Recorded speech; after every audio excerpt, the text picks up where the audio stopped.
आजचा दुसरा दिवस असून याचा फटका सर्वसामान्य प्रवाशांना बसतो आहे। ऐन गणेशोत्सवात एसटी कर्मचाऱ्यांनी बंद पुकारल्याने कोकणात आणि पश्चिम महाराष्ट्रात गणपतीसाठी निघालेल्या प्रवाशांचे हाल होत आहेत। महिनाभरापूर्वी तिकीट बुक करून सुद्धा हे हाल होत असल्याने प्रवासी संतप्त भावना व्यक्त करत आहेत। दुसरीकडे खाजगी वाहनाने जायचे असल्यास दुप्पट तिकीट दर आकारत असल्याचे प्रवाशांनी सांगितले आहे। सरकारने गांभीर्याने लक्ष देत संप मिटवावा अशी मागणी यावेळी प्रवाशांनी केली आहे।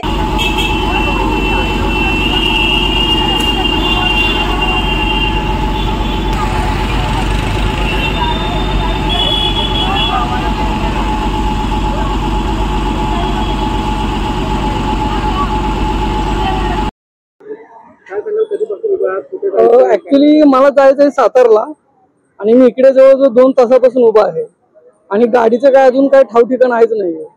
आणि सांगायची गोष्ट म्हणजे ऍक्च्युली सणावाराला तरी ह्या लोकांनी संप नाही करायला पाहिजे, कारण की सर्वसाधारण जी लोक आहेत जी गावी जातात सणासुदीला त्यांना खूप सारे चॅलेंजेस येतात, खूप सारे प्रॉब्लेम्स येतात।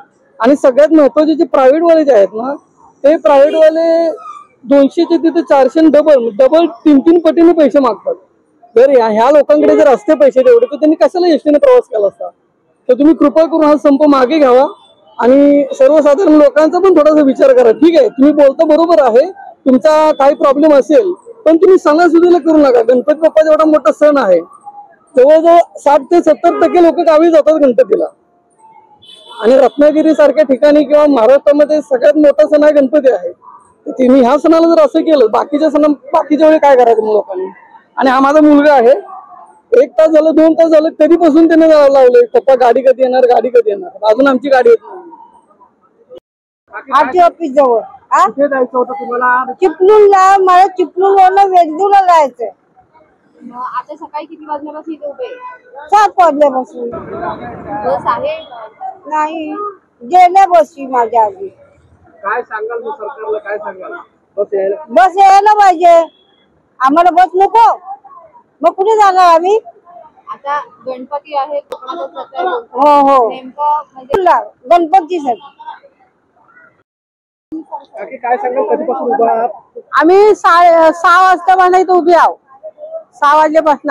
कुठे चालले, कशासाठी चालले आहात? मानगावला गणपतीसाठी।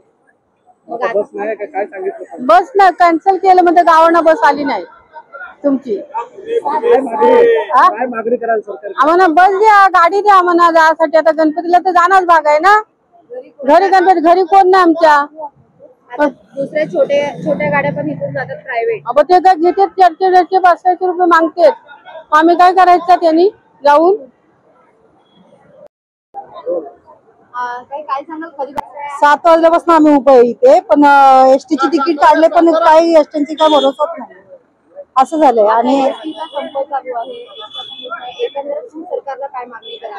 सरकारला मागणं म्हणजे गणपती वेकेशन सोडून तुम्ही दुसऱ्या ठिकाणी म्हणजे दुसऱ्या वेळेस आंदोलन केलं तरी चालेल, पण आता गणपतीला सर्वांना गावाला जायचंय, मग सगळ्यांचे प्रॉब्लेम होत होतात, असं होतं। खासगी ट्रॅव्हल्सच्या माध्यमातून आता डबल चार्ज ती लोक